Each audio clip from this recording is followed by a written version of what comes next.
আসসালামু আলাইকুম রহমতুল্লাহ। আপনারা দেখতেছেন পিওর হোমিওতে আজকে আমাদের আলোচনার বিষয় হচ্ছে হোমিওপ্যাথিক মেডিসিন ইগনেশিয়া আমারা। তো ইগনেশিয়া আমারা হোমিও মেডিসিনের যে বেনিফিটসগুলো আছে এবং আমরা কোথায় কোথায় ইগনেশিয়া আমারা হোমিও মেডিসিনটি ব্যবহার করব, তো সেই বিষয়গুলো নিয়ে আজকে আমরা আলোচনা করব। তো ইগনেশিয়া আমারা মূলত একটি মানসিক বা স্নায়বিক ঔষধ হিসেবে পরিচিত। একে শোক ও দুঃখের ঔষধও বলা হয়, শোক বা দুঃখের ঔষধ বলা হয়।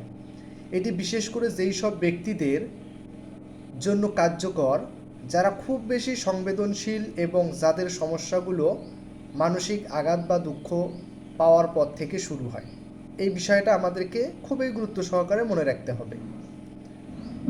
তো মানসিক শোক বা আঘাতের পর থেকে যে সমস্যা হতে পারে, এটি ইগনেশিয়ার সবচেয়ে একটি বড় লক্ষণ মানসিক আঘাত বা শোক।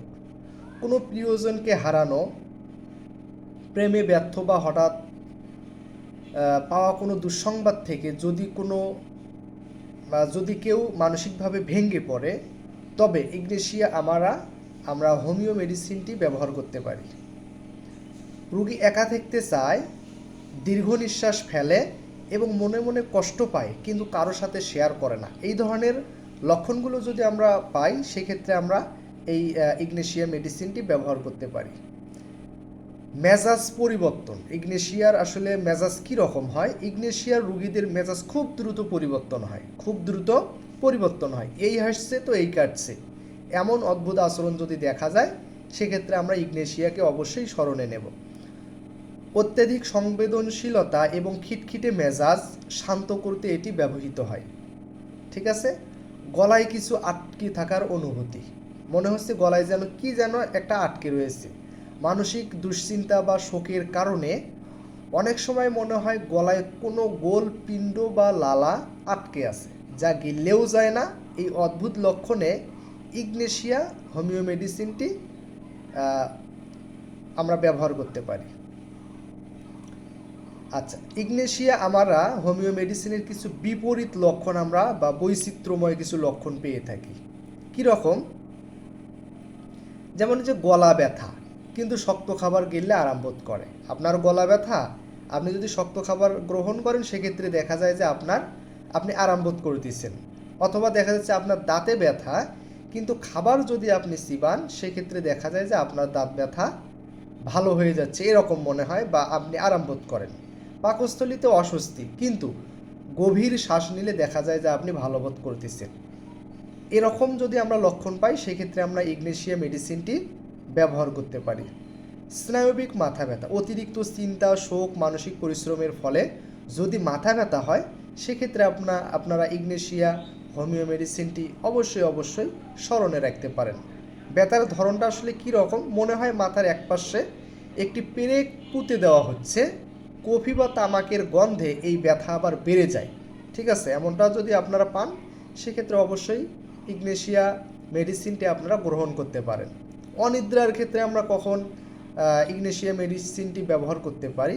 গভীর শোক, চিন্তা, দুশ্চিন্তার কারণে যদি রাতে ঘুম না আসে এবং রোগী বিছানায় ছটফট করতে থাকে, তবে ইগনেশিয়া হোমিও মেডিসিনটি আমরা অবশ্যই অনিদ্রার ক্ষেত্রে ব্যবহার করতে পারি। তো আসলে আমরা কোন পটেন্সি ব্যবহার করব?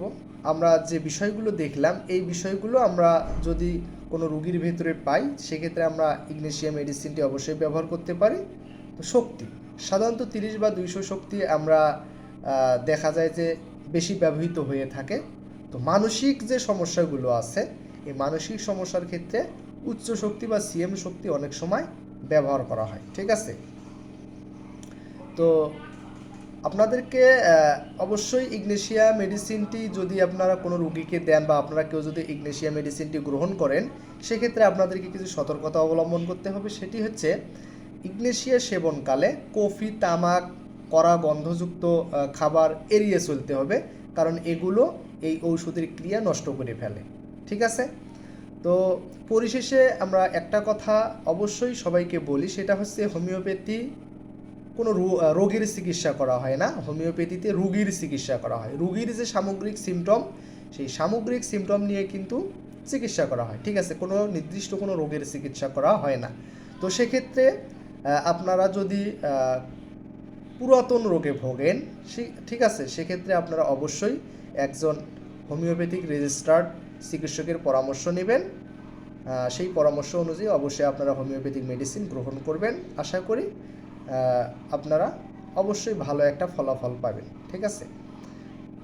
তো এটাই ছিল আমাদের আজকের ইগনেশিয়া যে লক্ষণ বা কোন কোন ক্ষেত্রে আমরা ইগনেশিয়া মেডিসিনটি ব্যবহার করতে পারি, আপনারা অবশ্যই বুঝতে পেরেছেন। ভিডিওটি যদি ভালো লেগে থাকে অবশ্যই আপনারা লাইক, কমেন্ট, শেয়ার করবেন এবং পরবর্তীতে আমরা অন্য একটি হোমিওপ্যাথিক মেডিসিন নিয়ে আলোচনা করব। এতক্ষণ আপনারা সবাই সুস্থ থাকেন, ভালো থাকেন, পিওর হোমিওর সঙ্গেই থাকেন। সবাইকে ধন্যবাদ। আসসালামু আলাইকুম ওয়া রাহমাতুল্লাহ।